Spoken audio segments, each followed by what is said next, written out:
টাকা একজন মহৎ করে না ভাই। তোর সারা শরীরে রক্ত কেন? কি হয়েছে? দাদি, বাজার থেকে আসার পথে সাইকেল দুর্ঘটনা ঘটেছে।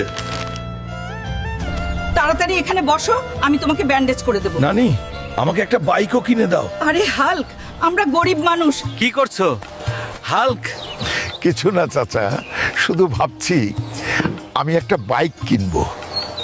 ও পাগল হাল্ক, তোর বাইক কেনার জন্য টাকা দরকার, তুই টাকা পাবি কোথায়? চাচা চিন্তা করো না, আমার একটা জঙ্গল আছে তাই না, আমি সেখান থেকে গরু ধরবো আর বিক্রি করবো।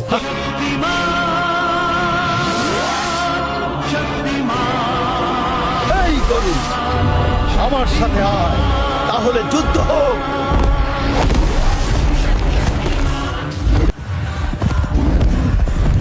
এইবার আমার বাইক কেনার স্বপ্ন সত্যি হবে। ভাই, এটা আজকের বাজারের সেরা গরু। যদি কম দামে কিনতে চান আসুন এবং দেখুন। বেশি না চাচা, মাত্র 2 লাখ টাকা। ঠিক আছে, আমাকে গরুটা দিন, টাকাটা নিন। এবার আমার স্বপ্ন সত্যি হবে।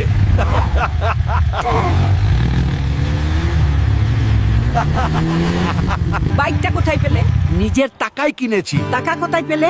জঙ্গল থেকে গরু ধরে বিক্রি করে বাইক কিনেছি গ্র্যান্ডমা। বাইকের পিছনে বসুন, চলুন আজ গ্রামটা ঘুরে দেখি। আজ আমি তোমার জন্য গর্বিত। হাল্ক, বাতাসটা খুব ভালো লাগছে। আমি হাল্ক, আপনার জন্য প্রার্থনা করছি এই ভিডিওটি লাইক করুন, এই চ্যানেলটি সাবস্ক্রাইব করুন। আপনার ইচ্ছা 2 দিনের মধ্যে পূরণ হবে। হাল্ক সব সময় আপনার সাথে আছে।